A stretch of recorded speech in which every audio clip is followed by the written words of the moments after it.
Berlie. It is Thursday, October 13th. This is NewsNation Rush Hour. We start with that breaking news out of Washington. The January 6th committee has voted to subpoena former President Donald Trump for his personal testimony about the day that rioters stormed the U.S. Capitol. That vote came after the committee shared what they say is never before seen video inside the Capitol showing Nancy Pelosi, Chuck Schumer, and other congressional leaders hiding and making frantic calls for help to then Vice President Mike Pence and the governors of Virginia and Maryland.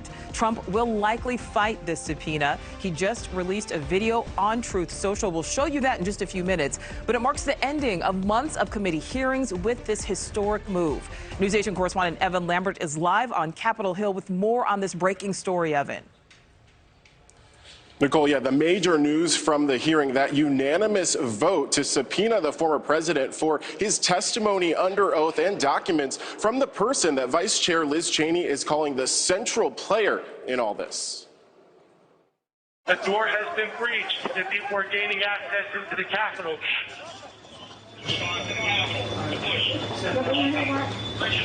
We have got to finish the proceedings, or else it will have become restricted. The January 6th committee revealing dramatic video never before seen by the public of Speaker Nancy Pelosi seen sheltering inside a secure location as rioters broke down doors on the day of the riot, breaching the Capitol. They're putting on their tear gas masks.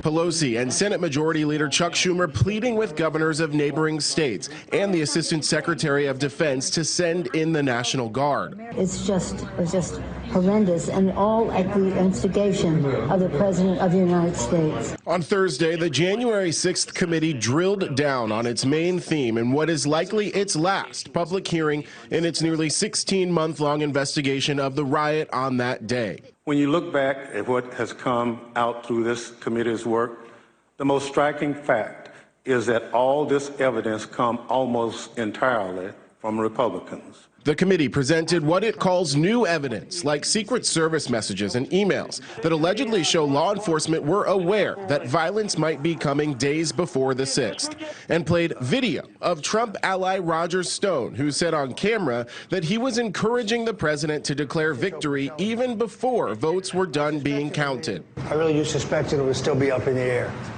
When that happens, the key thing to do is to claim victory. But will the committee's investigation have an impact on voters ahead of the November election? Large numbers are thinking about other issues. According to a recent NewsNation Decision Desk HQ poll, it shows 45% rank inflation as the #1 issue that would determine their midterms vote, followed by abortion and climate change. So far, it appears the hearings haven't moved the needle of public opinion. An August Monmouth University poll saying just 8% of Americans changed their mind about the attack on the Capitol. And Democrats seem to be taking that knowledge to the campaign trail, where ad firm Ad Impact says less than 2% of all broadcast TV spending in House races has gone toward ads about January 6th. Just $2.7 million of $163 million spent. So what's next? If Republicans take back the House majority, as many polls suggest, the January 6th committee is likely to be dissolved in January. We expect a final report by the end of the year. Control of the House means control of all committees, and Republicans, if they take over, tell NewsNation they are poised to investigate a laundry list of hot topics, from the border to the origins of COVID-19 and the business dealings of the president's son, Hunter Biden.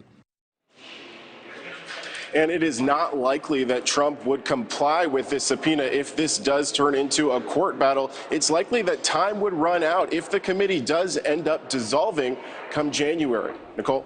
All right, Evan, thank you for that. All right, let's bring in Bob Cusack, editor-in-chief with our partners at The Hill.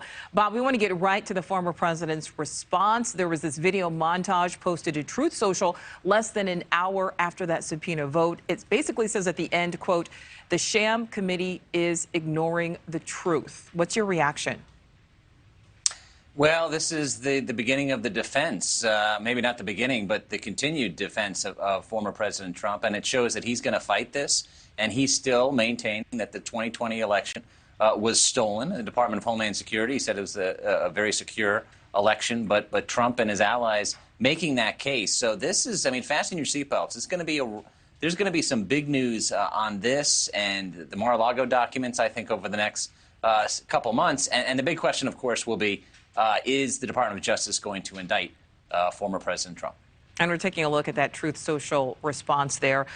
Certainly no surprise the committee took action, but how rare is it for a former U.S. president to face a subpoena? Well, the Supreme Court has held that you can go after and subpoena a sitting president, so a former president, obviously highly unusual. As far as sitting presidents, it was Jefferson, Nixon, and Clinton.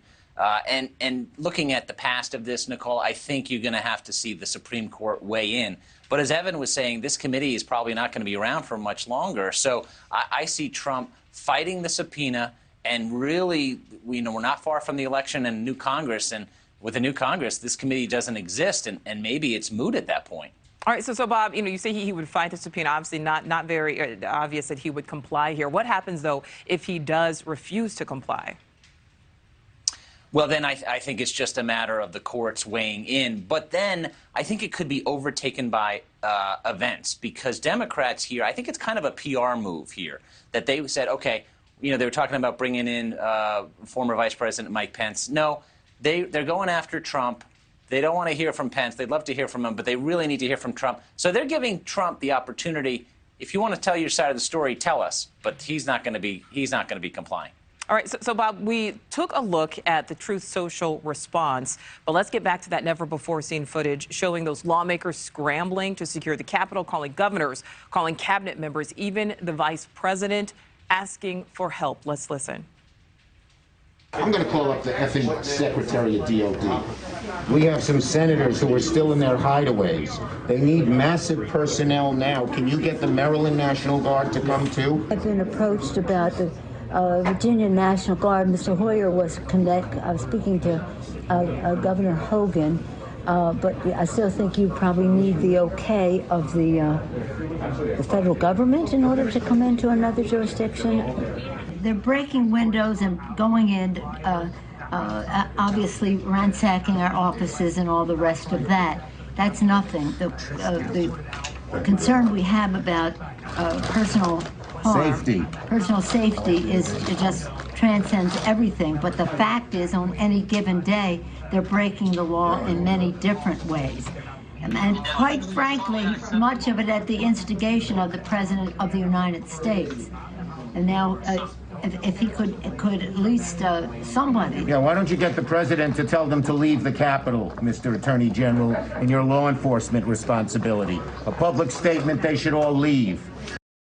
And again, before today, this video was never seen. The committee has faced criticism for really making this more of a television production than a hearing. So, Bob, why wait months to finally release this footage? Well, Nichole, I think it's kind of like a fireworks show. You want to show the strongest fireworks at the end, and we're toward the end. We're going to see a report that's crafted by the committee. It'll be voted on, and then this is pressure on the Department of Justice. It is a bit of a show, and it's also a bit of a huge legal decision of whether DOJ goes after the former president on this issue. Can they, in court, prove that Trump was responsible? That remains to be seen. And then there are other issues about the documents, classified documents at Mar-a-Lago.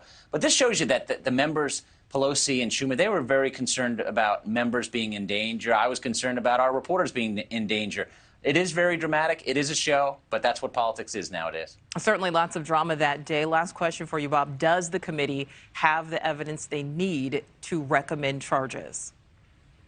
The committee absolutely believes they have the evidence, and the end game here is to strongly encourage the Department of Justice. We haven't seen this yet, but we're going to see it, to go after the former president. And then it's Merrick Garland's decision of if he's going to go after the former president, and on what charge or charges. That's the big question that the Department of Justice is going to have to answer, I think, by the end of this year. Yeah, so now we wait and see. All right, Bob, thank you.